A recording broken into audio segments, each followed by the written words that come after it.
ಹೆಣ್ಣಿನ ಮನಸ್ಸನ್ನು ಬಿಚ್ಚಿ ನೋಡುವ ಆಸೆ ನಿಂತಿದೆ. ಇವತ್ತು ಸಾಯಂಕಾಲ ನಮ್ಮ ಮನೆಗೆ ಬರ್ತೀರಾ? ನಿಮ್ ಜೊತೆ ಸ್ವಲ್ಪ ಮಾತನಾಡಬೇಕು. ತಪ್ಪಿಸ್ಬಾರ್ದು.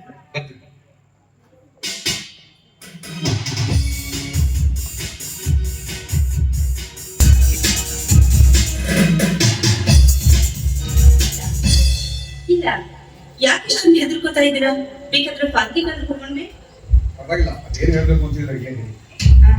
ಪೂನಾದಲ್ಲಿ ಕೆಲಸ ಮಾಡ್ತಿದ್ದೆ ಅಂತ ಹೇಳಿದ್ರಲ್ಲ, ಈಗ ಆ ಕೆಲಸ ಬಿಟ್ಬಿಟ್ಟಿದ್ದೀರಾ?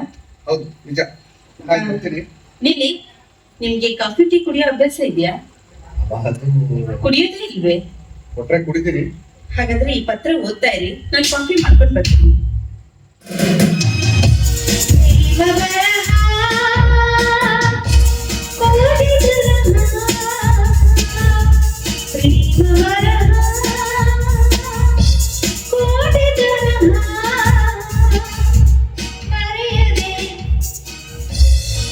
ಮೌನದ ಗರ್ಭದಲ್ಲಿ ಅತಿ ವೇಗನೆ ಹುಡುಕಿಕೊಂಡಿರುವ ಧ್ಯೇಯ ಸಂಪನ್ನ ಬರದೇವೆ ಒಲೆ ಮಹತ್ ಸಾಧನೆ ಗುರಿ ಇಟ್ಟುಕೊಂಡು ನನ್ನಲ್ಲಿ ಯಾವ ಸಂಚಿಲ್ಲ. ಕಿಂಚಿತ ಸುಖಕ್ಕಾಗಿ ಆತ್ಮವಂಚನೆಗೀಡಾಗುವ ಚಂಚಲತೆಯೂ ನನಗಿಲ್ಲ. ಮರುಳಾಗಿಲ್ಲ ನಿಮ್ಮ ರೂಪ ಸೌಂದರ್ಯಕ್ಕೆ. ನನ್ನ ತಾಯಿ ನಿಮಗೆ ಮಾಡಿದ ಅನ್ಯಾಯಕ್ಕಾಗಿ ತಕ್ಕ ಪಾಠ ಕಲಿಸಬೇಕಾಗಿದೆ. ನನ್ನ ಜೊತೆಯಾಗುವ ಇಚ್ಛೆ ನಿಮಗಿದ್ದರೆ ಬಿಚ್ಚು ಮನಸ್ಸಿನಿಂದ ಉತ್ತರಿಸಿ. ಇದೇ ನಿಮ್ಮ ಒಲವಿನಾಕಾಂಕ್ಷೆ.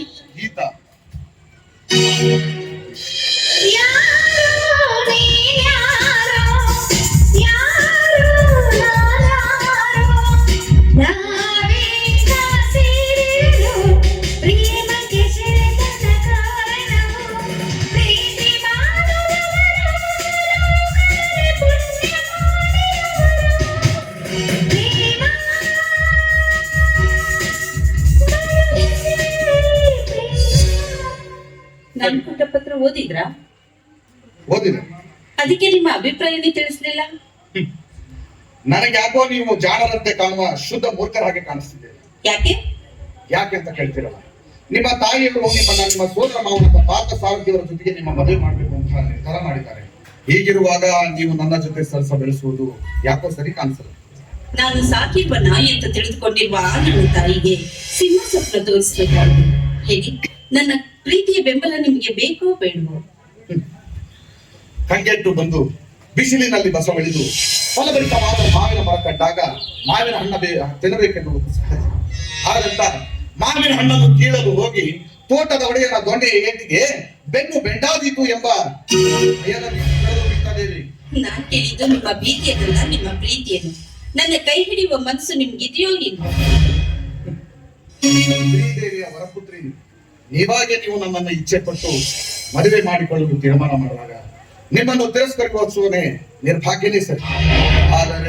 ಆದರೆ ಇನ್ನು ಕನಸಿನಲ್ಲೂ ಕೂಡ ಕಷ್ಟಗಳನ್ನು ನಡೆಯದೆ ಸುಕೋಮಲ ಪುಷ್ಪದಂತೆ ಬೆಳೆದಿರುವ ನೀವು ನಾಳೆ ನನ್ನ ಕೈ ಹಿಡಿದಾಗ ಅದೇ ರೀತಿ ಬದುಕ್ತೀರಿ ಅಂತ ಯಾವ ನಂಬಿಕೆ ಬೀಳಬಹುದು. ಅದೇ ಅಲ್ಲದೆ ನಿಮ್ಮನ್ನು ಆ ರೀತಿ ನೋಡಿಕೊಳ್ಳುವ ಶಕ್ತಿ ನನ್ನಲ್ಲಿದೆ. ಶ್ರೀಮಂತ ತಂದೆ ತನ್ನ ಮಗಳನ್ನು ಬರಿಗೈಲಿ ಕಳಿಸಲಾರೆ ಎನ್ನುವ ನಂಬಿಕೆ ನನಗಿದೆ. ಮೇಲಾಗಿ ನನ್ನ ತಂದೆಗೆ ನಾನು ಒಬ್ಬಳೇ ಮಗಳು. ಇರಬಹುದು.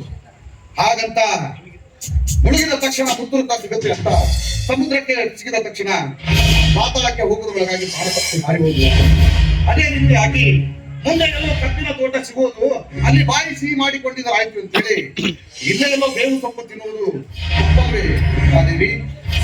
ನೂರೆಂಟು ವಿಷಯಗಳು ಹೇಳಿ ನನಗೆ ಹೆದರಿಕೆ ಹುಟ್ಟಿಸ್ಬೇಡಿ. ನಿಮ್ಮ ನಿರ್ಧಾರವೇನಿದೆಯೋ ಅಷ್ಟನ್ನು ತಿಳಿಸಿ ಸಾಕು.